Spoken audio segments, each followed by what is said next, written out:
Hi and welcome to the SEAClearly podcast.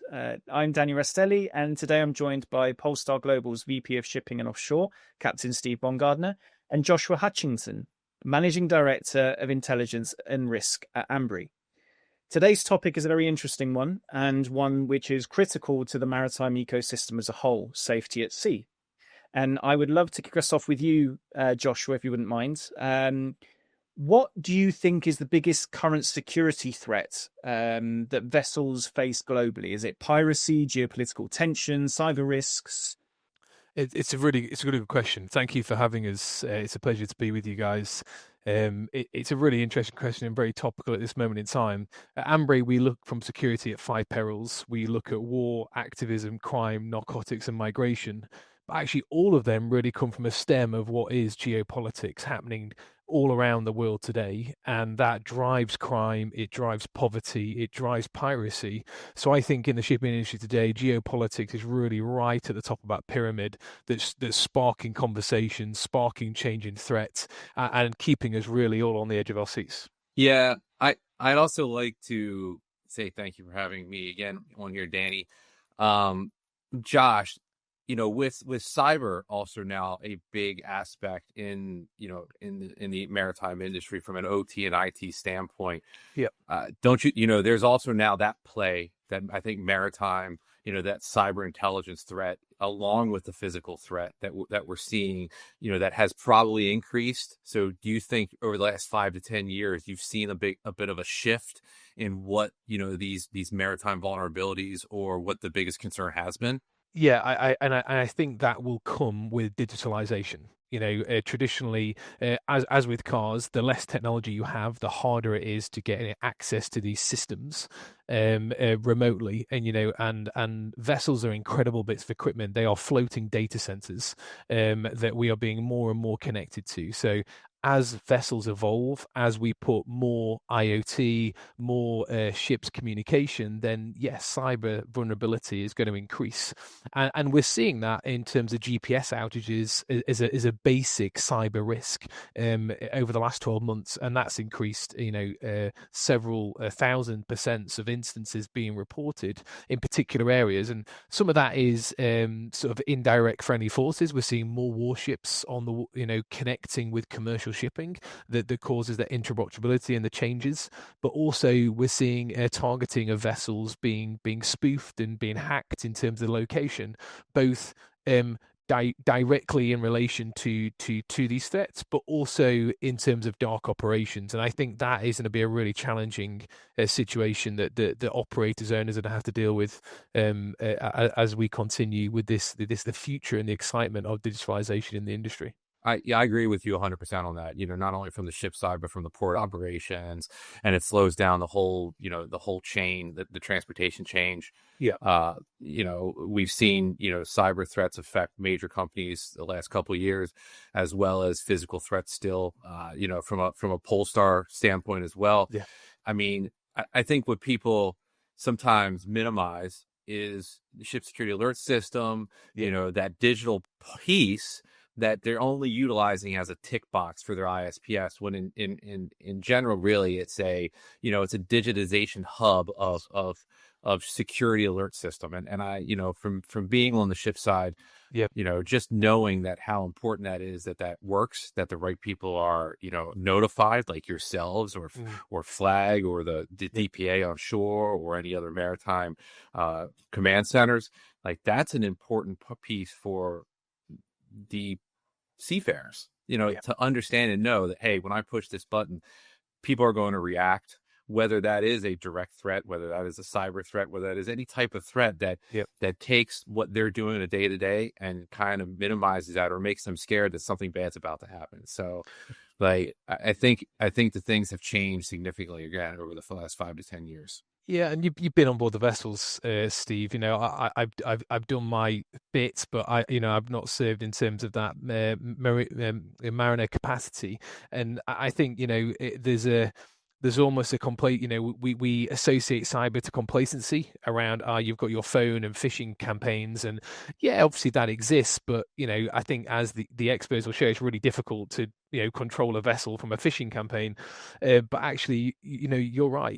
There are systems today and policies today, such as the SAS system that we don't want to create to be a threat, but actually an accessible system that is connected and provides a valuable service. So I completely agree with you. And it's about getting messaging to seafarers and helping them understand what these threats are, digital and physical, and they exist today. And actually, they change depending on where you are in a world. And that's a really hard thing to keep everyone up to speed with. It's very overwhelming. And I think we all have to be very sensitive to that. And to that point, what would you say is the biggest kind of adaptation issue in the industry? How well do you think the maritime industry is actually adapting to these hybrid threats? I mean, from a service provider perspective, I know, Steve, you've done your time on board, but we both sit in a service role at this moment in time, and it's really easy to sit here and go, it's been difficult. It's a slow movie, it's a slow industry, it's slow to see change. I think actually we've seen as part of that threat increase going from traditional threats as we know it. So we would talk about shipping piracy. That's people that do this for monetary values, versus terrorism that's focused on ideology, versus migrants. We've seen the largest migrant crisis coming off the west coast of Africa, from Western Sahara into the Mediterranean. So I think that the seafarers had to change into this really evolved individual that's gone from, as Steve alluded to, being trained with the technical procedures in their job, to being the biggest humanitarian soldier that exists in today's world. And that's a really hard thing to go through. So I think whilst the industry can seem to be slow, I think there are now great mindsets within organizations, both as service delivery partners like Polestar, in terms of the services you're providing, getting information to those individuals, and then actually the industry themselves. And I'd be really keen, Steve, you've been on both sides, so interested how you see it as well. Yeah, I honestly believe we've hit that inflection point. I believe the industry used to be 100% reactive. There was no proactiveness. Everything was, if there was an incident, then we actually maybe changed procedures, or we changed the way we did business based on that. I do believe now we've hit that point to where companies, whether that's a physical threat, whether that's a cyber threat, there are things that they can do that they can be proactive to give that safety, give that security to the seafarers, or to the operations manager, to those people that manage those vessels. I did a lot of my work within the drilling industry and the offshore drilling industry. Very, very technologically advanced, considering some of the other market segments like your bulkers and your tankers and stuff like that, just based on the sheer amount of revenue or money that you were drilling for, or that was put into that field of operations. So we had everything at our advantage, but even having all of that, we still had physical threats from the outside. We had physical threats from the inside. I was on a rig where we had to push that big red button, and we went into our Citadel because one of our vessels that was our armed vessel that carried all of the armory was taken by piracy and then used to attack other ships in our area. This was in the Gulf of Guinea.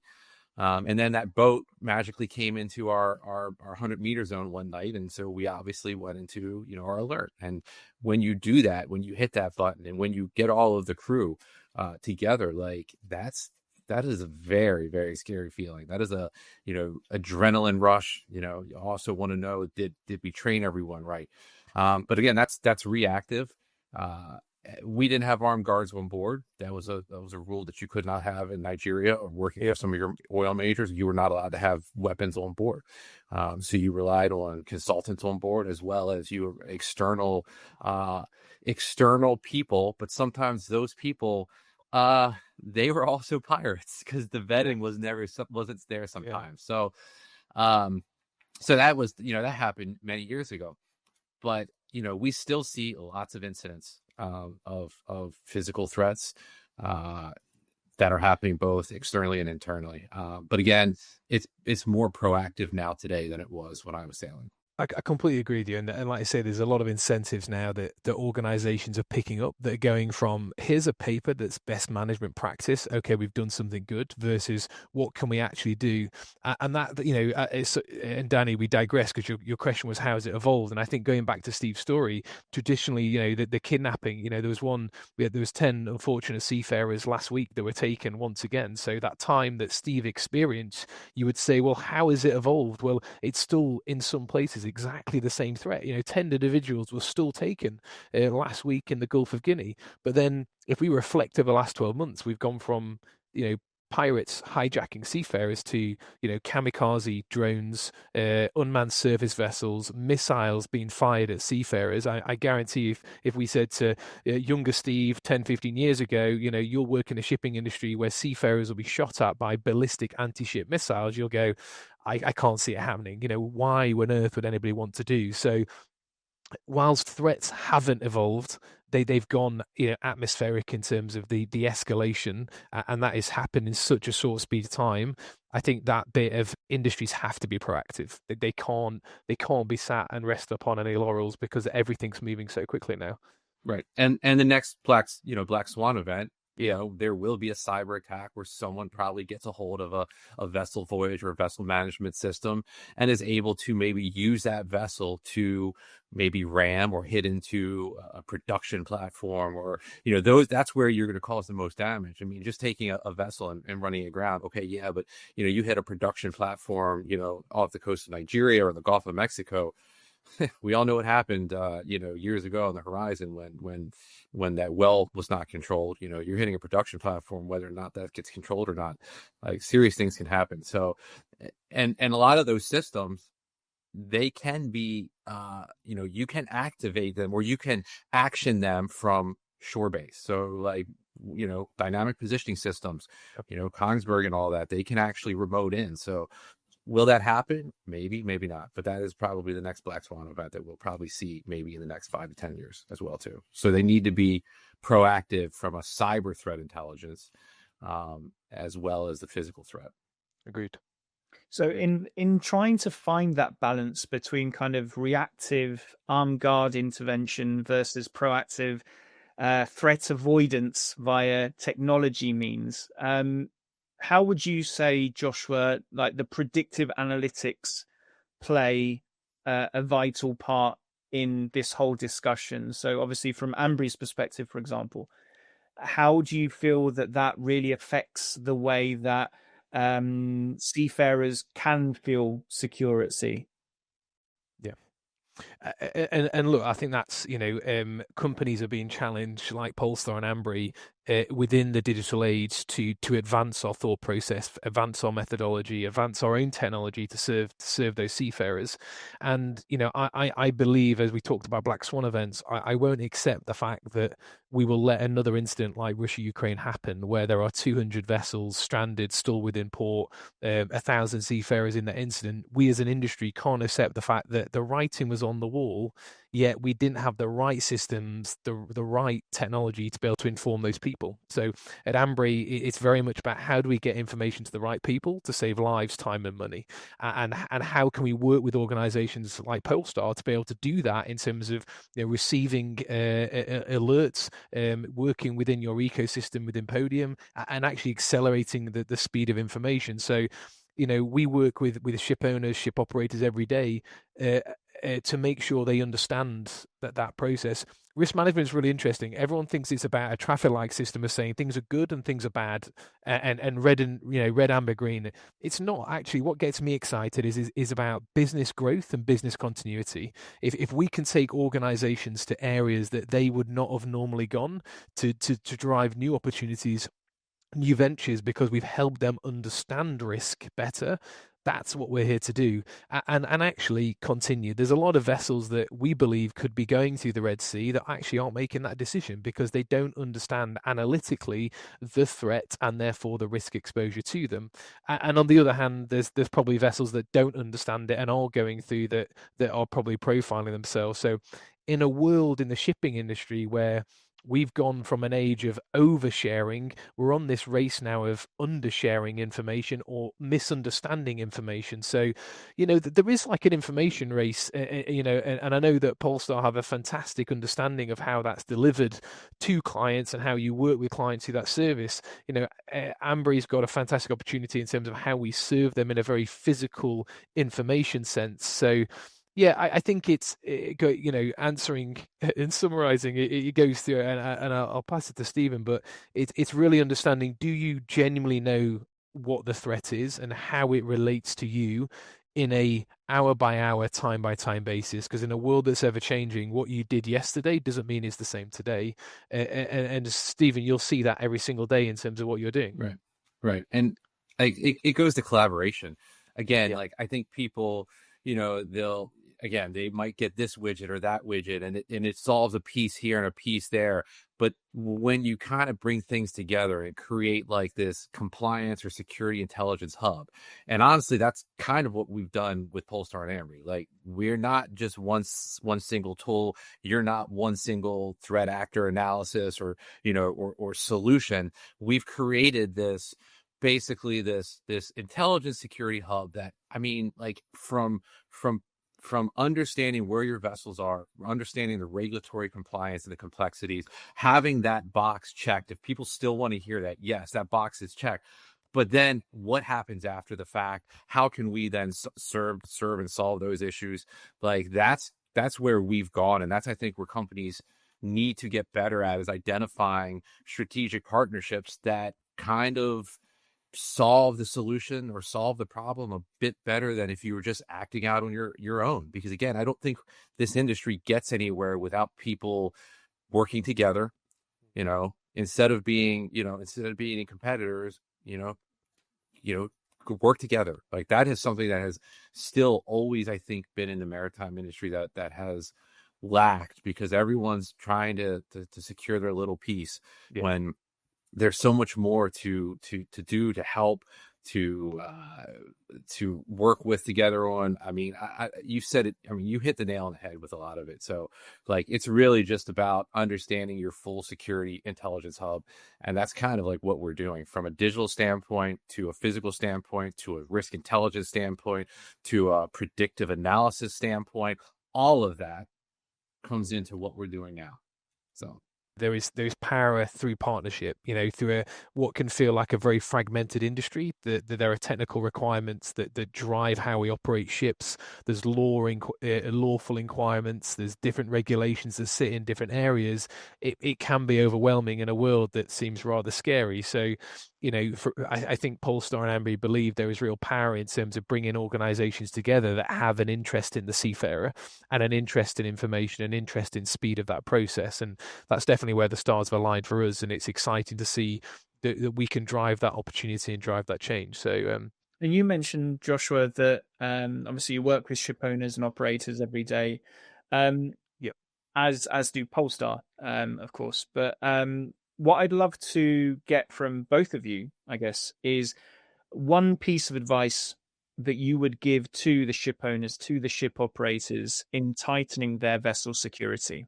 So if you were to try to isolate some of the noise, and you're in a very prime position to do so, what would you say is one piece of advice that you would give to a ship owner, a ship operator, that could give them that extra step in being ahead of what lies before them? I mean, that is a big question, and you posed it really well to give us time to give us time to think about it. And it's actually really difficult because I think the ship owner is in a really they're in a fortunate position, but actually a really challenging position of they've got their own roles and responsibilities to fill. And I think they always feel like there's organizations are trying to steal part of that responsibility or make them feel devalued in terms of the thought process. I think my challenge would be taking on Steve's language of proactivity is start thinking less like a tick box exercise and move into a world of real-time engagement. And I think that's what they have to move away from. We have to move away from I am doing something because I'm being told to do it, and move to a world of what's best for the vessel, for the organization. Who can I and what can I work with to accelerate efficiencies and processes? Because that is what we're doing, internally, and I am no illusion that's what Polestar is doing internally.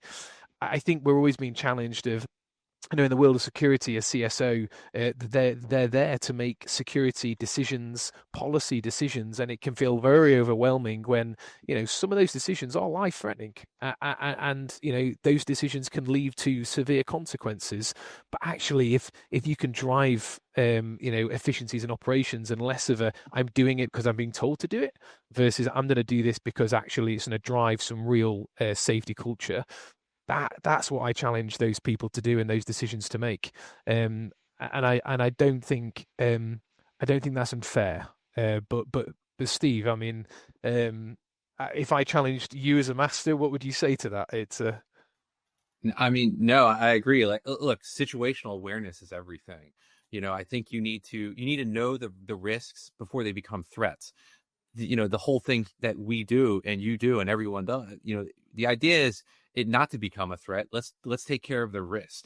Invest in intelligence-led security. So I think like the days of just the purely one type solution and the traditional risk assessments are over.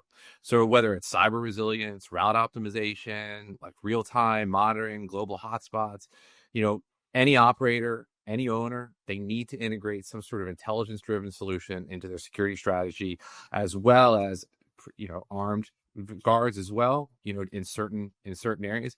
Again, the idea is take care of the risk before it becomes a threat, so you save yourself on reputational, like if there's an incident, that will hit your reputation. Then there's a lot of costs. There's insurance premiums that will go up. There's insurance premiums that might be higher if you don't have situational awareness, or you're not doing any type of intelligence-led security. So you could use something that we're doing to reduce maybe those insurance premiums, because you've basically taking care of that risk before it became a threat. So again, it's situational awareness. I think sometimes companies, there's a lot on a captain's plate. Like when you're out there, you're looked at as like the little CEO of the vessel. It is your decision, it is your call. Yes, you get information from this platform or that platform or this person and that person. At the end of the day, it's your call. And captains and masters have made great decisions, and they've made horrible decisions, and that's led to incidents and deaths. So I think too, masters and captains also need to start thinking a bit differently in today's world, as opposed to what they've probably done the last 5, 10, 20 years. Again, if someone tells me, well, we've been doing this for 20 years, I just shake my head, because there's an issue there. Like, we should have evolved by now. But that also could go to like cultural issues or cultural problems. Maritime is, multicultural on a lot of different vessels. So again, like I harp on situational awareness, but then I also implore the owners, operators, the people that own these companies, give the proper tools to these people on those vessels. Because if you're not doing that, empowering. Yeah, empowerment. You're nailing it. It's about empowerment, and it's a real difficult thing between onshore and offshore. And there's still a disconnect today between on and offshore. And you've got to acknowledge that actually, the people onshore, you're going to go to sleep at some point. You're going to be away from your laptop. You're going to be away from your phone. You're empowering people to be on that vessel 24/7, on a moving vessel, a moving operation 24/7. So empower them to get their information so they can make decisions. I mean, everything we do at Ambrey is about providing advice and recommendations.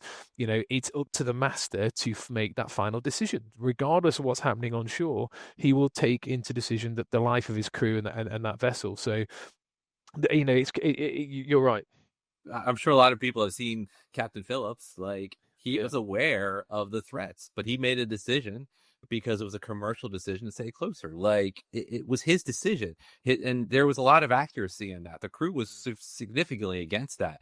I know because, I knew Shane, he's a chief mate on that vessel. But like things like that, like it was his decision. He had information, and this was years ago. This is what, 10, 12 years ago, so if we still are acting like that and haven't evolved because of how much information and data that is out there now, well, that's a problem in the industry, and we still see that. So again, like even like organizations like the IMO, sometimes there's disconnect because those people that are making those decisions, those people that are in those task forces and all that, some of them have never been on board a vessel, some of them never sailed, some of them maybe don't know the hardships that go on out there, or those decisions or those quick decisions that have to be made. So they're just looking at it from maybe like an executive or a bean counter type role and saying, okay, well, this is what we think makes sense. Yeah. But I think, again, like, the voice of the seafarers always needs to be heard, and companies, I think, need to do a better job at doing that. And I know some CEOs that do take the time to go visit their seafarers in the Philippines and India, and that is just great to see because they actually understand what they need out there, and that's that really hits home to me. So good for them and good for all of those. I love the Captain Phillips reference, to be honest, because that's the first thing that many people would associate kind of safety at sea as looking like, right? That's the archetypal pirate on a small boat chasing a ship. And really what I'd love to, we're coming towards the end of the episode, but one thing that I would love to ask you both off the back of what you just said, Steve, and referencing Captain Phillips, what do you think over the next kind of 10, 15, 20 years? Okay, I know it's a long stretch, but what do you think the biggest future threat to maritime security will be? Will it be still kind of physical? Will it be predominantly physical? Or do you think digital threats will become more and more prevalent? And why do you think this? And what do you think the best course of action would be at that moment in time? Well, let's mix it up, Steve. You go first. So I think you're always going to have physical threats because no matter what, a lot of those physical threats sometimes are at countries where they don't have a lot of digital infrastructure. I mean, like, look, when you look at like West Africa and East Africa, these are countries that, well, first off, Nigeria, a beautiful country, and they have so much money. They have so much oil money, but yet it does not go back into the country. They could be the next Dubai if they wanted to, with how much money they probably have. But there's so much corruption there.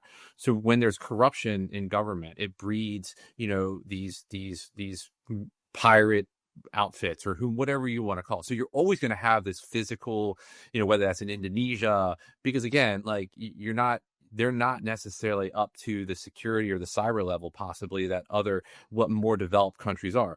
But cyber threats are going to increase. And, as we go 10, 15 years into the future, autonomy is going to start creeping into maritime. So you're going to have, autonomous vessels, whether that's operating in ports or short sea shipping. That's probably where that first route's going to go. That's going to probably be that first black swan event, that autonomous ship. That's next thing you know, someone takes control of it. If you've got nobody on board, where's it headed? It's headed into, maybe a cruise dock or something like that. Who knows? But so cyber threats will start to creep up. But you're always going to have that physical, can I see more of vessels maybe having more type of armament on board? You do have some stuff on board like LRADs and stuff like that to help deter piracy. Those are very interesting if anyone's ever used one or had to test one.